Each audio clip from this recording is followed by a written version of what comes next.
Hi hello నమస్తే welcome to my channel. ఈరోజు ఎండు రొయ్యలు మునక్కాయ కోడిగుడ్డు కర్రీ చేసుకున్నాం.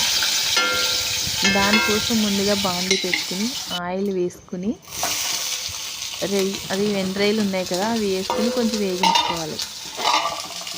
అవి వేగిన తర్వాత ఆనియన్స్ వేసుకుని 4 ఆనియన్స్ కట్ చేసుకుని అవి వేసుకుని అవి కూడా నీట్గా వేగించుకోవాలి. అవి నీట్గా కొంచెం ఫ్రై అయినాక ములంకాయ ముక్కలు తీసుకుని అవి సగం ఫ్రై అయ్యాక ములంకాయ ముక్కలు వేసుకుని అవి కూడా ఫ్రై చేసుకుంటూ ఉండాలి. అవి కూడా ఫ్రై చేసుకుంటూ కలుపుతూ ఉండాలి. నేను ఆయిల్ ఎక్కువగా వేసాను, అందుకోసం ఎక్కువ తిప్పుతూ ఉంటున్నానండి. ఇప్పుడు 1 స్పూన్ కారం, 1 స్పూన్ సాల్ట్, కొంచెం పసుపు తీసుకుని దాంట్లో వేసి మళ్ళీ కలపాలి.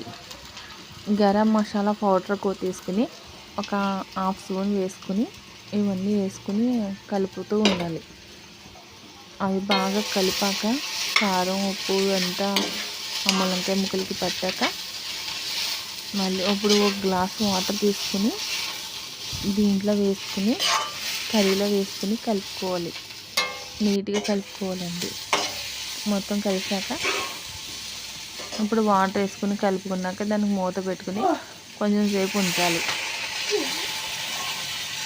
అది నీట్గా ఒకసారి మళ్ళీ తిప్పుకొని మళ్ళీ ఎలా ఉందో చూడాలి. కొంచెం దగ్గరికి అయినాక మనం కోడిగుడ్లు తీసుకుని 3 కోడిగుడ్లు నీట్గా ఒక గిన్నెలోకి పగలగొట్టుకోవాలి. ఒకటి అంటే ఎలా ఉందో గుడ్డు చూడడానికి పగలగొట్టుకున్న గుడ్డుని ఆ కర్రీలో వేసుకోవాలండి. ఆ కోడిగుడ్లు కర్రీలో వేసుకున్నాక మళ్ళీ మూత పెట్టి సిమ్లో పెట్టి కొంచెం సేపు ఉడకనివ్వాలి.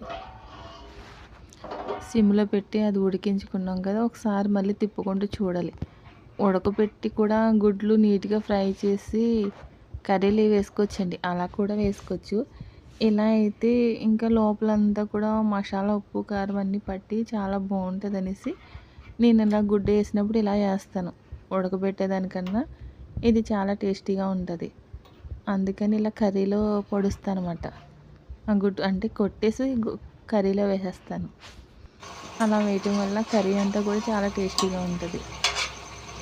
అయితే ఇప్పుడు తిప్పుతున్నాం కదా, అది ఒక సైడ్కి తిరగవేయాలండి. తిరగవేసి తిప్పితే ఆ సైడ్ కూడా బాగా కుక్ అయ్యి దానికి కూడా మసాలా అంతా పట్టి బాగుంటుంది. ఇప్పుడు అలా తిప్పుకున్నాక ఎగ్స్ అనేది ఇప్పుడు మనకి టేస్టీ అయిన